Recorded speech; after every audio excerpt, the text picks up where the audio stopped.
Hello and welcome to another Decktech. Today I want to talk about Mari the Killing Quill. It's an assassin rogue tribal deck on a budget. It's a 100 euro budget deck. Uh, if you watch closely, you can see that it's 103 euros. This 4 euro card is on the sideboard, so it's actually 100. Not 100, 97 euros and 43 cents. So yeah, um, just a quick disclaimer, I guess. So our commander says 3 mana, legendary, of course, Vampire Assassin, 3/2. Whenever a creature an opponent control dies, exile it with a hit counter on it. This is no replacement effect, so the creature the opponent's control, they die, they go into their graveyard and then get exiled from their graveyard with a hit counter on them. And assassins, mercenaries, and rogues recontrol, and she's including herself as an assassin, have death touch, and whenever this creature deals combat damage to a player, you may remove a hit counter from a card that player owns in exile, doesn't target. If you do, draw a card and create 2 treasure tokens. Friends told me that I should include something like, for example, Marionette Master, just because I'm making treasure tokens. I didn't do that since I want to have this tribal deck. I'm not saying that I'm not playing any creatures that are neither assassins, mercenaries, nor rogues. I am playing, for example, Drana, Liberator of Malakir, which doesn't fit the tribe.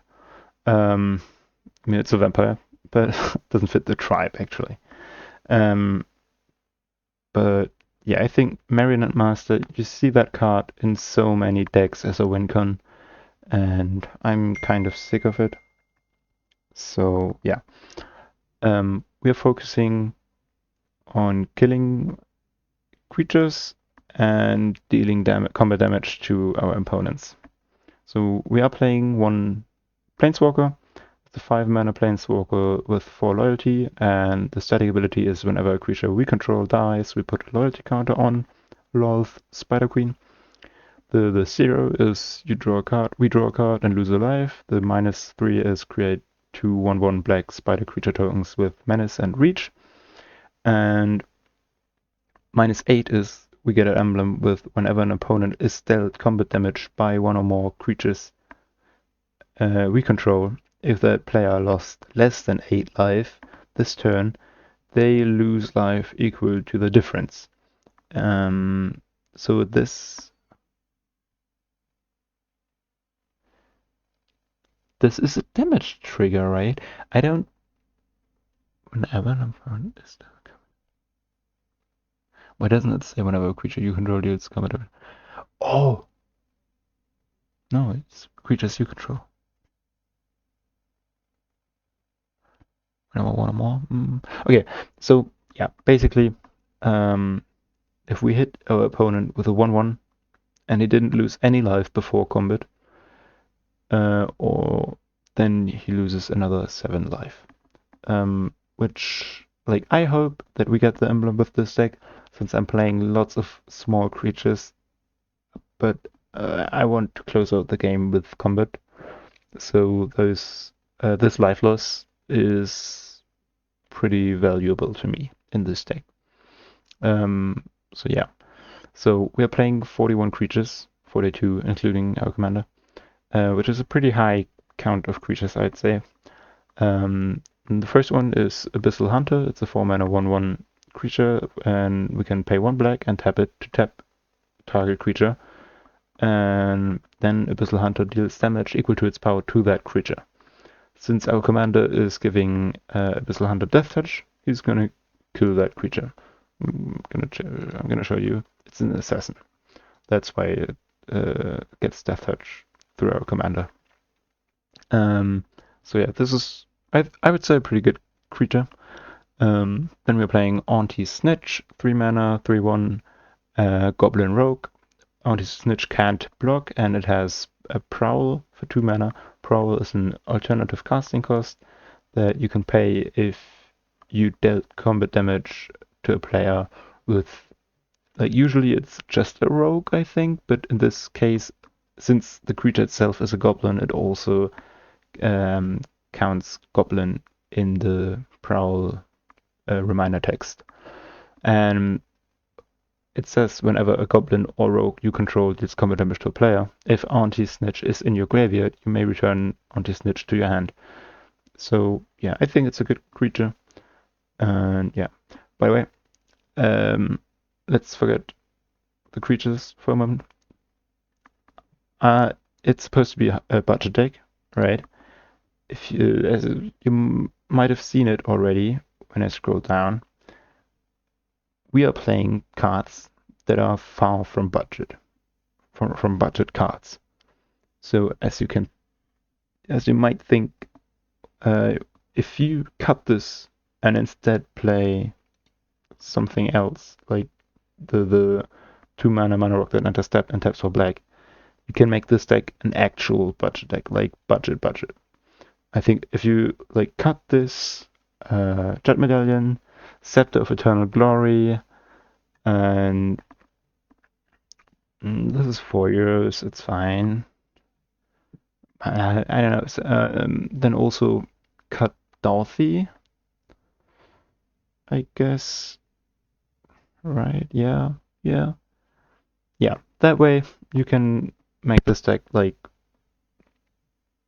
50 euro, 60 maybe.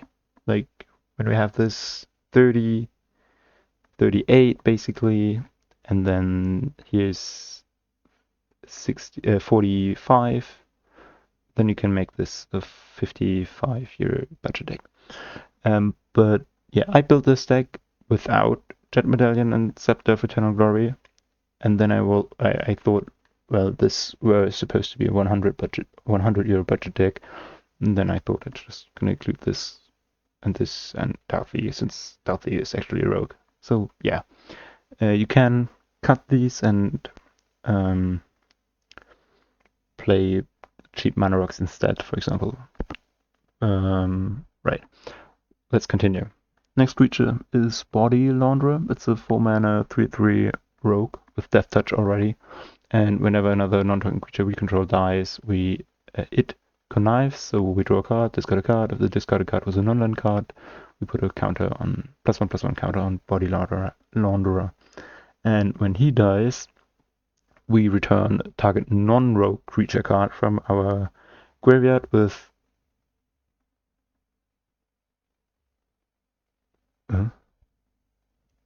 power less than his power, right? And return another with equal or lesser power from your graveyard to the battlefield. Okay, doesn't care about the convert mana because it's power, right? So with him being a 3/3, we already can bring back almost every creature. We can bring back Sir Conrad and possibly Nighthawk Scavenger and Necropolis Regent and Massacre Worm. And those two, I guess. But hell yeah, okay. So it's non-rogue, right? We are playing a bunch of rogues, so there are creatures that we can reanimate with this die trigger, but our commander and a lot of other very good cards are not rogues.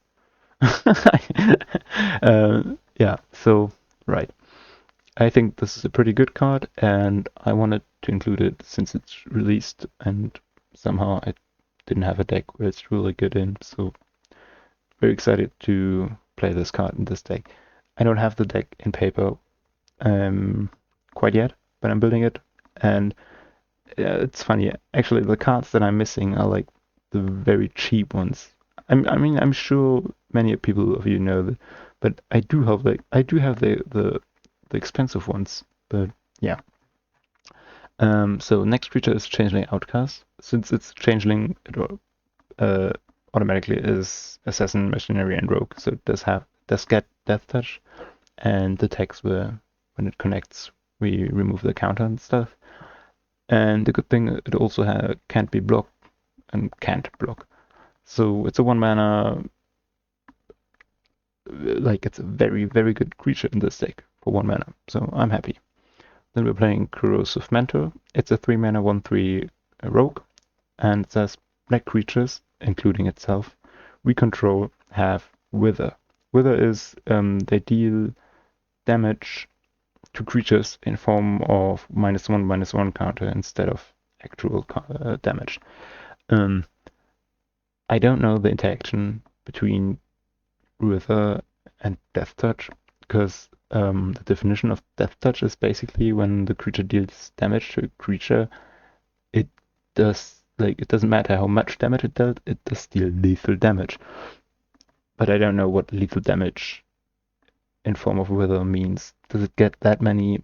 Does it get -1/-1 counter and equal to the number of toughness it has? I don't know. I will do research about it and then write it in the video description though. Next card is Cruel Sadist. It's a 1 mana 1/1 human assassin, and for 1 mana and pay 1 life and tap, we can put a +1/+1 counter on it. And for 3 mana and tap, we can remove any number of +1/+1 counters from it to deal that much damage to target creature. When it has Death Touch, then it's enough to just remove 1 counter from it to kill a creature an opponent controls.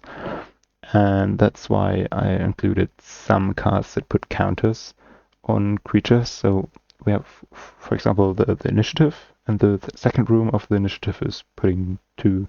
You can choose between scry 2 or put 2 +1/+1 counter on a creature. We also have the Drana, even though we have to attack with Cruel Sadist for it. Same goes with Necropolis Regent. Necropolis? I'm not sure. Yeah, I mean, it's not a rogue, so it doesn't get a +1/+1 counter from Una's Blackguard. But yeah, we have some ways, I guess. Not too many, but some. Right, we have Lethal Scheme that lets Cruel Sadist connive, basically. Or we can choose to let it connive. We have the equipment and those 2 auras. So yeah. Actually, those 2 auras are like this, especially is really good on it, right? Gives lifelink, and when a creature encounter dies, +1/+1. Like, yeah, that's really good. So yeah, then we are playing Doughty Voidwalker. It's a 2 mana 3/2 rogue with shadow, so it can't be blocked and can block. It can't be blocked except by creatures with shadow, and it can block only creatures with shadow. And it has, like, it's kind of a non-bow with our commander, since it has a replacement effect. If a card would be put into an opponent's graveyard from anywhere, instead exile it with a void counter on it, it doesn't say hit counter, sadly, and also it's a replacement effect. So with this on the battlefield, the creatures our opponents control don't die anymore, so our commander doesn't trigger. So we have to be careful when we play this. When our opponents have like 10 creatures with hit counters on them, we can just easily play this, because it either gets removed or we sacrifice it into its own effect before we run out of cards in exile with hit counters on them. So yeah. Next card is Drana, Liberator of Malakia. It's a 3 mana legendary 2/3 vampire ally, and with flying and first strike. And when it deals combat damage to a player, we put a +1/+1 counter on each attacking creature we control. Then we're playing Dune Rider Outlaw. It's a 2 mana 1/1 human rebel rogue with protection from green. And at the beginning of each end step, if Dune Rider dealt damage to an opponent this turn, we put a +1/+1 counter on it. I don't think we have any way to have it deal damage to an opponent during another player's turn, or generally having it deal non-combat damage. I don't think we can do that, right? Nah. So his end step trigger, we most probably only get it through him dealing combat damage during our turn. Then we're playing Grim Hireling, very famous card. I think all of you know it. So I'm not going to read it, but you can pause here to read it. Then we're playing Guildsworn Brawler, 2 mana, 2/1 Tiefling Rogue Assassin. He has 3 times Death Touch, one because he has Death Touch on his own, and then 2 times because of our commander, right? That's how it works. And when it dies, if it wasn't blocking, we draw a card. So yeah, if we are attacking with it, and it gets blocked and dies, then we draw a card actually. So just a creature that our opponents really don't want to block. I guess maybe drawing a card is better than drawing a card, creating 2 treasure tokens, but still, then they are losing a creature. Next is Ghoul-Dras Assassin. It was lucky. I actually pulled this from a set booster in Dominaria United when I'm, pretty sure. So yeah, pretty happy about that. It's a 1 mana 1/1 Vampire Assassin, and we can upgrade it for 2 mana. And if it's level 2 or 3, it has the ability for 1 black and tap, target creature opponent controls gets -2/-2 at the end of turn. And if it's level 4 or higher, then it has for 1 black and tap, target creature gets -4/-4 until end of turn. And it becomes a 2/2 between level 2 and 3, and a 4/4 when it's level 4 or higher, I guess. But I don't think anyone is dumping mana into this ability when it's already level 4. So yeah. And it's an assassin, so right. We are also playing Horde Rebel. It's a 2 mana 1/3, and when it deals combat damage to a player, we create a treasure token, and it's a rogue, so it's getting Death Touch. And then we are playing Hooded Assassin, 3 mana 1/2. When it enters the battlefield, we can choose one. We either put a +1/+1 counter on it, or we destroy a creature that was dealt damage this turn. Then we're playing Hooded Blightfang, also a creature that doesn't synergize with our commander, but with the deck. So it says whenever a creature you control with Death Touch attacks, each opponent loses 1 life and we gain 1 life. And I'd say, like, from those 42 creatures, I'd say, like, 38 have Death Touch. Like, this one doesn't have Death Touch. And Sir Conrad. And Massacre Worm. And Drana. But I think that's it.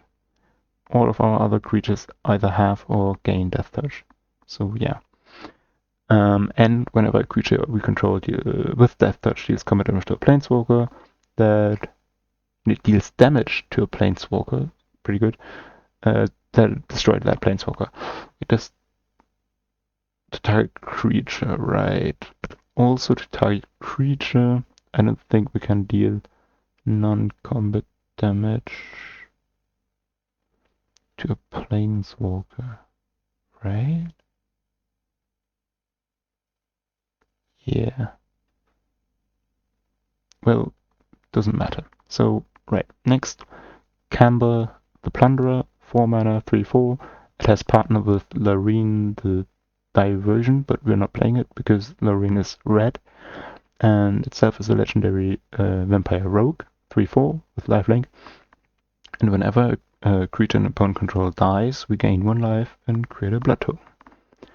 And then we're playing Lurking Deadeye. It's a 4 mana 4/2 with Flash, Human Assassin, and when it enters the battlefield, we destroy target creature that was dealt damage this turn. Then we are playing Massacre Girl, 5 mana 4/4 Human Assassin with Menace, legendary. And when it ETBs, each creature on the battlefield gets -1/-1 until end of turn. And when a creature dies this way, each other than itself gets -1/-1 until end of turn.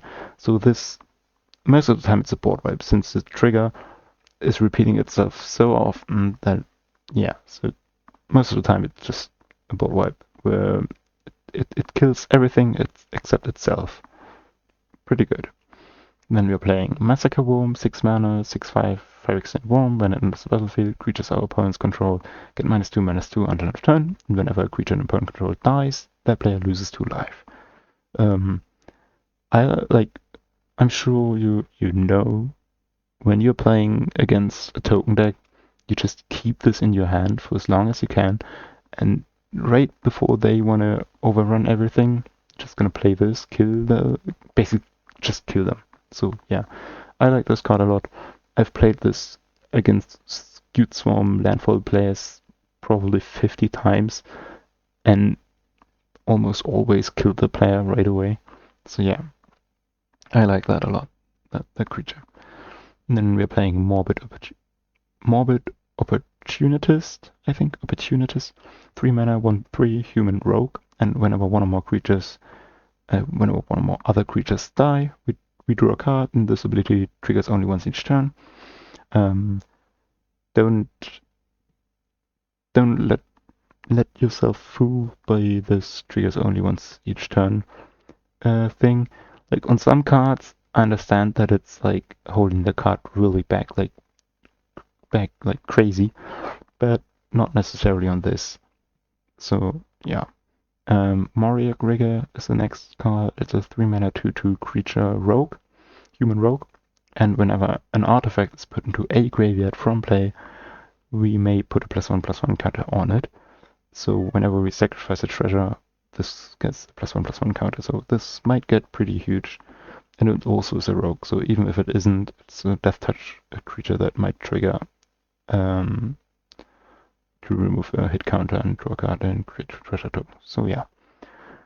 Then we're playing Necropolis Regent, 6 mana, 6/5 flying vampire. Whenever a creature you control deals combat damage to a player, put that many +1/+1 counter on it. This is really just in this deck to be able to make our creatures more of a threat. Like, we can't close the game with a bunch of 1/1 or 2/1 or 1/3 creatures. We need bigger creatures to actually kill our opponents.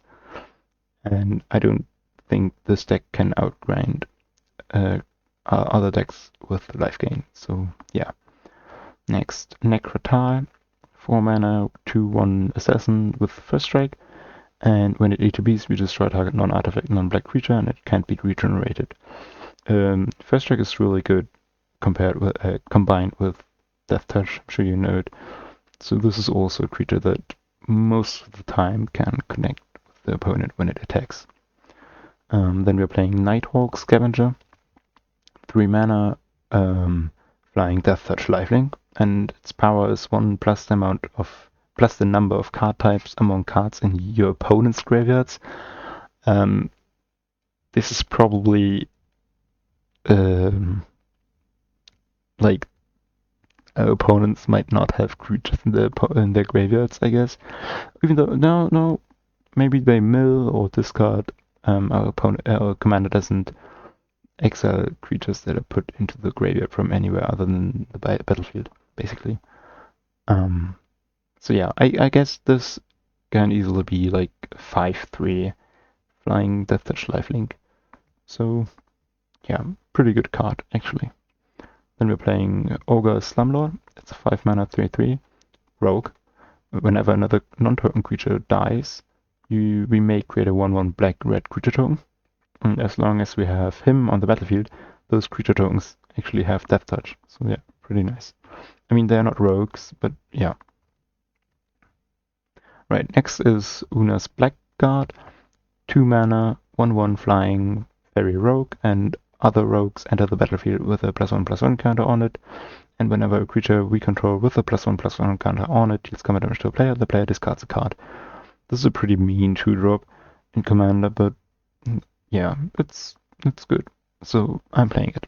I mean, right, I build my decks, or I play cards not because they're just good. Like, for example, a card like Douthie needs to have actual synergy with my deck so that I play it. I don't play it in every black deck. I play it in this deck since it's a rogue. I'm playing it in my Astronaut, the Uncaring deck, since Astronaut can copy the ability, but I'm not playing it in my Grixis Ninja deck or my Golgari Golem deck, just because it fits with the color. So yeah, I'm not. I'm a player. I don't include cards. Ah, that the thing is, it's not 100% true. I wanted to say that I'm a player that doesn't include cards just because they're generally good. But like, it's a thing in my head that I don't uh, really want to do that, but I do sometimes end up doing it. For example, with this here jet medallion.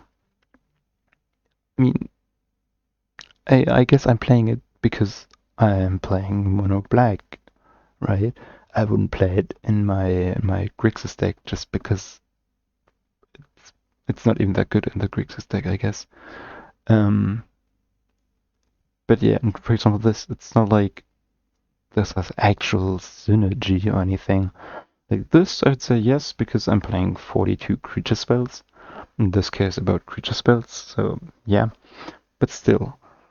And also, I guess I want to place +1/+1 counters on creatures so they can actually knock someone out. So yeah, I am a player. I try to not include cards just because they're good. I try make to build my decks the way that they really feel like I build a deck either around my commander or a certain strategy. And I'm I really want to have every card just um, help me fulfilling the game plan and not being just good. Like I know a player, a Magic Commander player who has like a 4-color deck where he's just playing the best cards in their slot, and he's like actually hyped when he's winning the game, even though I think his power level of the deck is just higher than everyone else at the table. And then he's like, oh, I wonder, my deck is so good. And I'm like, I don't know. Like, he's playing the dual lands and he's playing, like, he's not even playing combos to actually finish the game. He is winning through just denying you and stealing you everything you have and denying your game plan and then beat you down with his 7/7 flying vigilance death.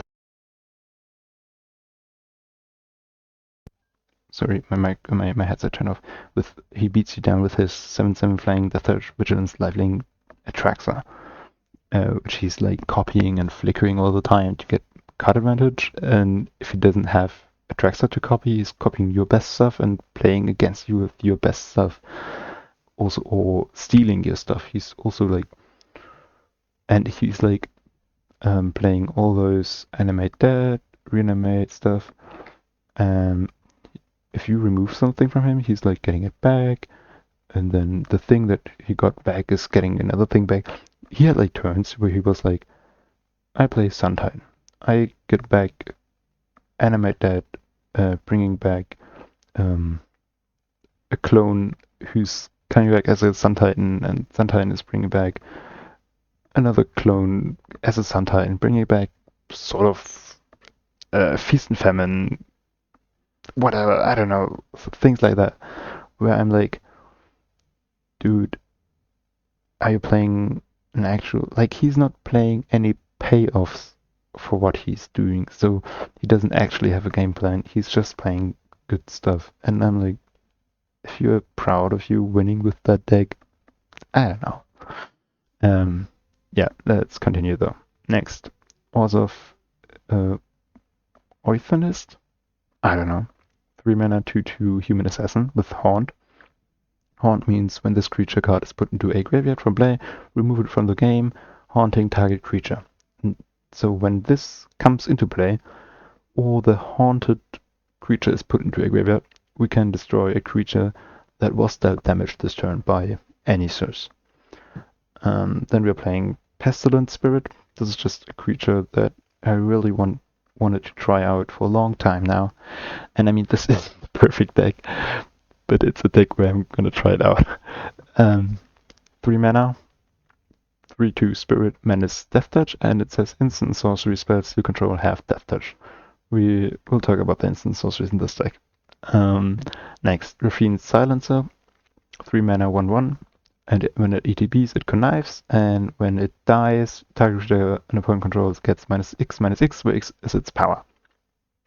We're playing Rankle, 4 mana, 3/3 flying haste, fairy rogue.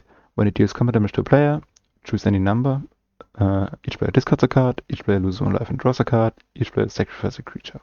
The good thing with this, if we choose that each player sacrifices a creature, like he deals damage, and his trigger goes on the stack, and our commander's trigger goes in the stack, and we can have his trigger above Mari's trigger, so his trigger resolves first. Each player sacrifices a creature, then those creatures get exiled with hit counters on it, and then with her trigger, we can remove the hit counter from a creature that was just sacrificed to draw a card and create 2 treasure tokens, since her trigger doesn't target. So yeah. Then we're playing Ravenloft Adventurer, 4 mana, 3/4. When it ETBs, we take the initiative, and it also has like this replacement effect that's denying our commander's triggered ability of putting hit counters on the creature it exiles. But this replacement effect is at least putting hit counters on those creatures itself, so it doesn't matter. It's actually just basically an upgrade. Yeah, it says if a creature in opponent controls would die, exile instead and put a hit counter on it. And our command, like the trigger of like whenever rogue, mercenary, or assassin remove a hit counter, that works with those hit counters. Doesn't care where they come from or what placed them, whatever. And whenever Ravenloft Adventurer attacks, if you've completed a dungeon, defending player loses 1 life for each card they own in exile with a hit counter on it. So yeah, very good. Then we're playing Royal Assassin, 3 mana, 1/1, tap, destroy target tap creature. Pretty simple. We're playing Scarblade Elite, 2 mana, 2/2, Elf Assassin, tap, remove an assassin card in your graveyard from the game, destroy target creature. This is a card that I might end up cutting because we're not playing too many assassins. We're playing a good amount. But yeah, not sure. Shadow Ally denies. Was Denizen? I don't know. My English sometimes really sucks. It's a 1 mana, 1/1 vampire rogue. And whenever another black creature enters the battlefield under our control, target creature gains Intimidate until end of turn. And Intimidate means it can't be blocked except by artifact creatures and or creatures that share color. In this case, can't be blocked except by artifacts and or black creatures. So yeah, it just helps us connecting with our creatures. Then this is, I hope, a really good card. 4 mana, 2/1 Goblin Rogue, but it also has this Prowl cost. So we can cast this for 2 mana if a Goblin or Rogue dealt combat damage this turn to an opponent. And it says whenever a Rogue we control attacks and isn't blocked, it gets +2/+0 until end of turn.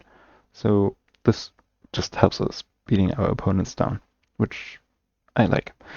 Then we're playing Stronghold Assassin, 3 mana, 2/1 Assassin, and tap, sacrifice a creature, destroy target non-black creature. The good thing in the absolute what is it called? Like if we don't have any good creature to sacrifice, we can sacrifice itself. It doesn't say tap, sacrifice another creature. I think. Let me check actually. Yeah. It's Phyrexian Zombie Assassin. Right. Then we're playing Sir Conrad the Grim, 5 mana, 5/4. I think a lot of people know it. Whenever another creature dies, or a creature card is put into a graveyard from anywhere other than the battlefield, or a creature card leaves your graveyard. No! The current deals 1 damage to each opponent. I thought this would be a combo with my commander. So he would deal 1 damage to each opponent if a creature dies, and then deals another 1 damage to each opponent when the creature leaves the battlefield, since my commander triggers the trigger of my commander exiled the card from the graveyard. I even made a short about this, but yeah, reading the card explains the card. It also has the activate ability for 2 mana. Each player builds a card. So yeah, I think this still is a good include since we are killing opponent's creatures, but not as good as I thought. Then we're playing Termination Facilitator.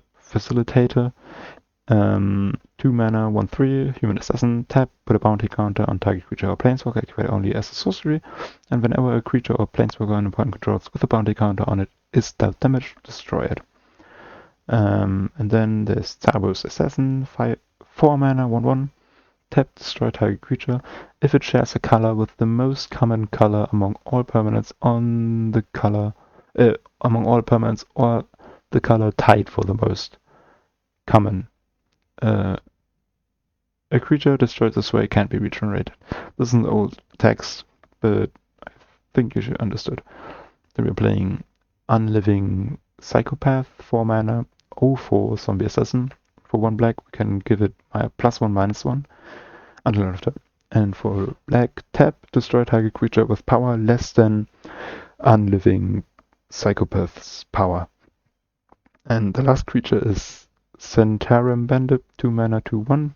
Halfling Rogue, and when he attacks, we may pay 1 life, and if we do, we create a treasure token. And then we're playing Feed the Swarm as our enchantment removal. We're playing Karvik's Hex, 4 mana, deals 1 damage to each non-black creature and an additional 1 damage to each green creature. Remember the one spirit that says instant sorceries we control have Death Touch? Yeah, if we have that spirit out, this is basically a one-sided board wipe, which is good. Then we're playing Sickening Dreams, 2 mana. As an additional cost to cast spell, discard X cards. It deals X damage to each creature and each player. This actually might be at a win con. Like, it's a thing where when our opponents are already low life, we can just cast this and dump all the rest of our hand cards in it. So yeah, and I think there will be turns where we're like drawing 4 additional cards, something like that. So yeah, pretty good, I think. And also it might be a board wipe sometimes, especially with this. I mean, this combined with this would also destroy all of our creatures. But yeah, then we were playing Unearth. It has cycling for 2, and it can bring back our commander. This is also a card. I'm only playing this if it can bring back our commander. There's no way I'm playing this card when it can't bring back our commander. I know that it can still be good, but I'm not a big fan of this card. But it's a good budget card, so yeah. Then we're playing Lethal Scheme, 4 mana, with Convoke. Convoke's really good. Destroy target creature or planeswalker. Each creature that convoked Lethal Scheme connives. Just has us putting +1/+1 counters. Then we're playing March of Wretched Sorrow, 1 black and X. As an additional cost to cast a spell, you may exile any number of black cards from your hand. The spell costs 2 less to cast for each card exiled this way, and it deals X damage to target creature or planeswalker and regain X life. I've never played this in a commander deck, but I just wanted to try it out since, yeah, again, I have this Pestilent Spirit, so I need to play instant sorceries that deal damage. And also this isn't too bad. It also gives us life, and we might also have, like, at the end of 1 turn, we might have 10 hand cards, and then we just play this exile to deal 4 damage, gain 4 life, instead of discarding those cards. Then we're playing Midnight Charm. It's a really good card, I think. One other, in my opinion. 1 black, instant, choose 1. It either deals 1 damage to target creature and then we gain 1 life, which can be deadly, or a creature we control gains first strike, so it can be deadly in another way. Or we tap target creature, which can be deadly in another way. Right? So yeah. Next, Furika's Cure. 2 black, instant, deals 2 damage to target creature and regain 2 life. Just the same as Sorin's Thirst. 2 black, instant, deal 2 damage to target creature, regain 2 life. And we're playing this card. I think this is really good. I've never seen this card before. It's Shriveling Rod. 4 mana instant. It has Entwine, so we can pay 3 additional mana to have both modes. The first mode is until end of turn. Whenever a creature is dealt damage, destroy it. And the second mode is whenever a creature is put into a graveyard from play, that creature's controller loses life equal to its toughness.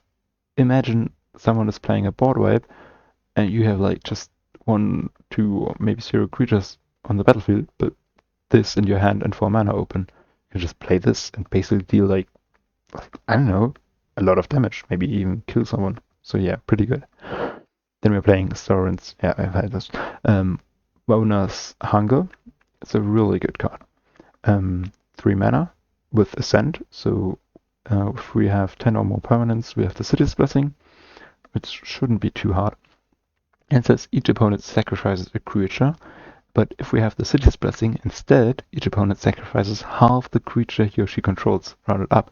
So, you know, Soul Shatter, 3 mana instant, each opponent sacrifices the creature with the highest mana value among creatures, sacrifice a creature or planeswalker with the highest mana value among creatures and planeswalkers they control. It's a really good card. And yeah, in like 60% of the time it's cast, it's better than Wona's Hunger, I think, since it really does take the best thing most of the time. If we just want like a bunch of creatures being killed, then Wona's Hunger is definitely better. So yeah, pretty happy to have found this card. And it's so cheap. What the hell? I think Soul Shatter is just about that price. And I think this is I wouldn't be surprised if this were more expensive, since it's already been a while since its first and only print. Then we're playing Whale of the Nim, 3 mana. It also has Entwine for 1 black, so for 4 we can choose both modes. Regenerate each creature you control is 1 mode, and the other 1 mode is it deals 1 damage to each creature and each player. So example, again, when we have Pestilent Spirit, we can pay 4 mana, and it's one-sided board wipe. But all our creatures get tapped, I guess. So yeah, it's an instant though. So yeah, then we're playing Arcane Signet, Bonus Monument, Cloak and Dagger. It's a 2 mana equipment with the creature has +2/+0 and Shroud, and whenever a rogue enters the battlefield under our control, it says whenever a rogue enters the battlefield, we may attach Cloak and Dagger to it. And we play Firestone, Jet Medallion, Mindstone, Scepter of Eternal Glory, Soul Ring, and Sword of Hours. Sword of Hours are 2 mana equipment with equip for 2, and equipped creature. When equipped creature attacks, we put a +1/+1 counter on it, and when equipped creature deals combat damage to a player, just combat damage. Okay, we roll a d12, and if the result is greater than the damage dealt, or the result is 12, we double the amount of +1/+1 counter on the equipped creature. And then we're playing Eternal Thirst, 2 mana, enchant creature, aura. Enchanted creature has lifelink, and whenever a creature an opponent control dies, put a +1/+1 counter on it, on the enchanted creature. And we're playing Necrosynthesis, 2 mana, aura, enchanted creature. Whenever another creature dies, put a +1/+1 counter on enchanted creature, and when enchanted creature dies, we look at the top X cards of our library. We access its power and put 1 of those into our hand and the rest on the bottom of our library in a random order. This can be close to a tutor, I guess. So yeah, I think it's a really good card. We're also playing Barrenmoor. I like the cycle lands that cycle for 1 colored mana a lot. I'm playing them pretty much in every deck, I think. Like every deck, even in 3 colored decks, I'm playing the 3 of them. 3 I can play. So yeah. I'm playing Betukabok, obviously. We're playing I wanted to say Schwarz. It's like the German pronunciation of black. German word, yeah. We're we're playing 31 swamps, and which is cottage, also a swamp. Yeah, and this is in our sideboard since it's I don't know. It's like I don't really want to play creatures that want to be blocked. I want to play creatures that don't want to be blocked, and other ways to kill creatures. So yeah, I put this in the side, but also it's €4, which is quite expensive for that card. Right. I mean, I've been complaining all the year um, about the deck not really being able to finish the game, to close out the game. This would help, I guess, if it connects, but we don't really have ways to make our creatures unblockable. We are just playing creatures that don't want to be blocked, since it would be a feel bad for our opponent to trade with a 2-mana creature. So yeah. Alright. So this is my budget Mari the Killing Quill Assassin Rogue tribal deck. Right when I'm done with this, I'm gonna go and fix my short. Like, I'm just gonna comment below that I now know better because of the Sir Conrad interaction. And yeah, I think this is a quite weak deck. I think that there are precons that are stronger than this. I definitely would say that there are precons that are stronger than this. But I'm still sure it can win in combat meta games. Like, when it goes all in your favor, then yeah. And I think I'm gonna have a lot of fun playing it. My opponents probably won't, since it's kinda removal tribal in a way. But also I think it's not too unfun to play against it, because it's not that I'm doing much more than just killing creatures and dealing a bit of combat damage.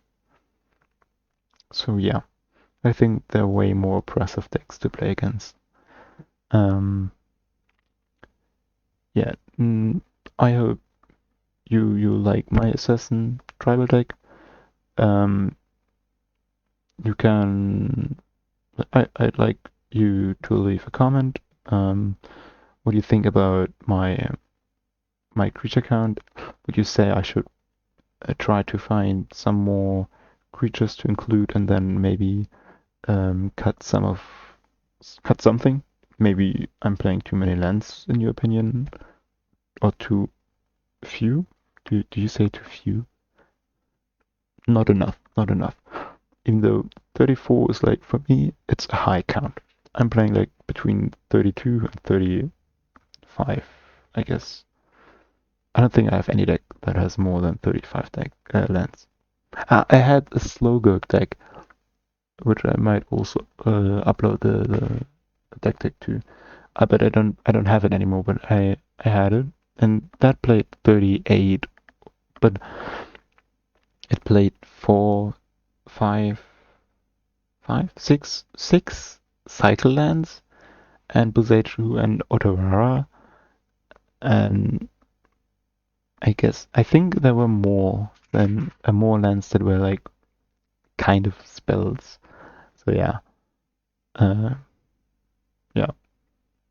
And also, is there a better mana rock for a monocolor deck than this? I don't wanna play a mana rock that enters battlefield tapped. Is there like an untapped mana rock for 2 mana that's better than this? Let me know. Yeah, and let me know what you think about me trying to play Pestilent Spirit and actually like trying to play fitting instant sorceries. Like, I'm playing 1, 2, 3, 4, 5, 6, 7. 1, 2, 3, 4, 5, 6, 7 cards that are actually, I guess, can I say, synergizing with it. It's usually, for my account, it's too few. When I when I talk to my friends and because they have questioned to me about would you include this card. I'm always saying count your deck, search your deck for cards that synergize with it, and if you find 10 or more, then yes, and if you find less than 10, then no. And now it's me that it's like, yeah, but I really want to try it, and I mean it's just a budget deck. Yeah. I'll see how it goes. So yeah, again, hope you had fun and have a nice day.